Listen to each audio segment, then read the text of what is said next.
What up, boys, and welcome back to another video. So I've been doing a couple of these crafted transmog videos, and what you guys should be focusing on, like really good patterns, plans, and recipes that sells for a shit ton, and the profit margins are really big.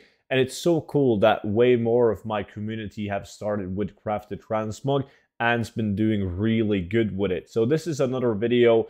We're going to feature like 6 items that everyone should be crafting in this video, how to obtain them, and why they're really good. Now, all of these items and pretty much every other recipe in the game that you want to get is included in the 0 to 10 million gold guide. So if you haven't grabbed it yet, you can get it for 50% off using code shadowlands. And you will find that down below in the description.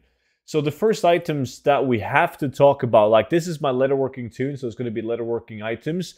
And 2 that's a must is Warbear. Now, obviously, if you're already deeply into crafted transmog, this is going to be no news for you. But everyone who's starting out, it's going to be great information. So you have 2 items. You have the Warbear harness and the Warbear woolies. Now, these are absolutely insane and probably my most... my best leatherworking items overall the years that I've crafted them. Right now, there's not that many people posting transmog in general. Prices tends to be higher. Like right now, there's 0 Warbear woolies on the auction house on a full pop realm, which is stupid. Because look at the sell rate. Like this on the transmog is insane. Same with the harness. There's 3 of them up on the auction house, but you tend to sell the woolies more often than you sell the harness.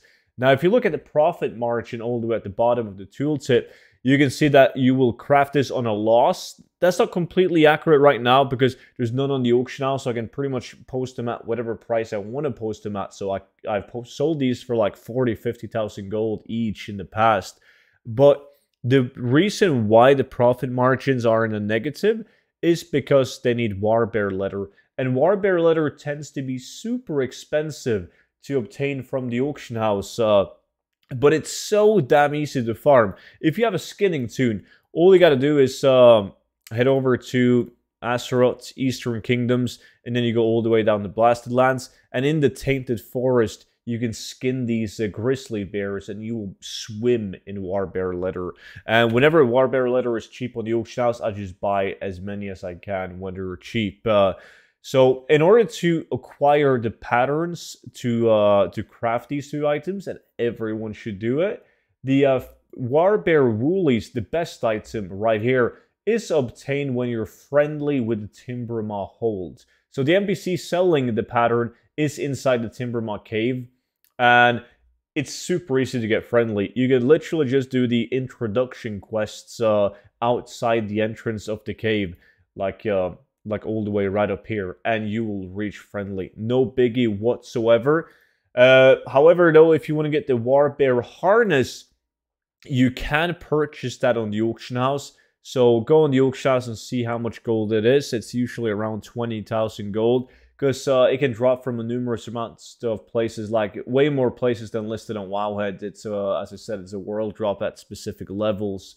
So it's not that smart to specifically aim for it as a farm, like rather just invest into it, buying it off the auction house on that one.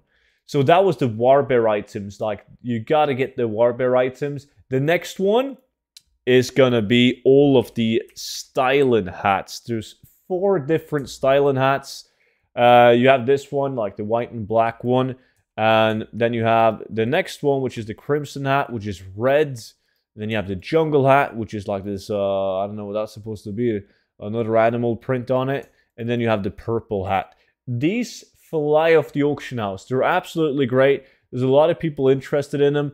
And if you look at some of these prices, like this one specifically right now when prices are way higher, it's giving me almost 23,000 gold profit each craft.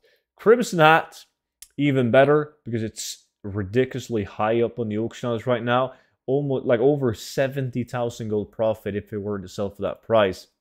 Now, this one, for instance, it's only up for 1,500 gold, so only 100 gold profit.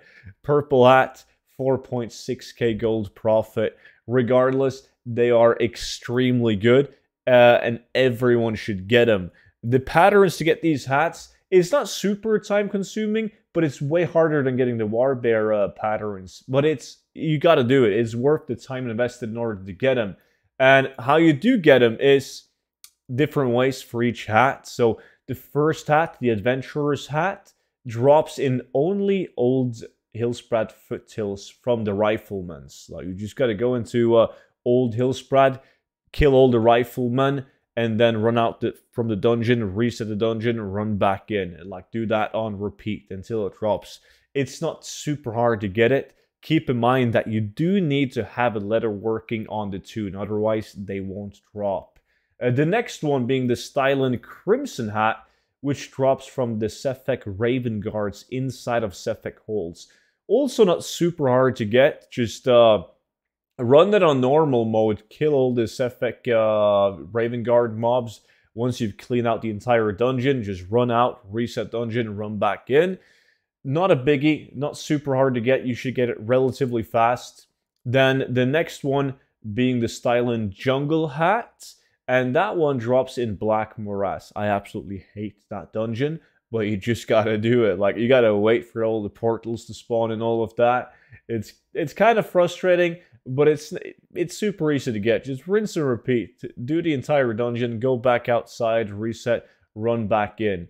And then the last one being the Studen Purple hat. And this one drops only from the boss in Shadow Lab. It's like the second boss in Shadow Lab. So you can literally just run inside, kill the boss, run out again, reset, and then run back in, kill it, run out, reset, rinse and repeat. But make sure to do it on normal mode, because if you do it on heroic mode, you're going to get locked out from the dungeon after just one boss kill. So that was pretty much it for today's videos of leatherworking patterns that everyone should have in craft. So make sure you guys go out and you farm these, throw them up on the auction house, and I will guarantee you they sell way faster than your average transmog item.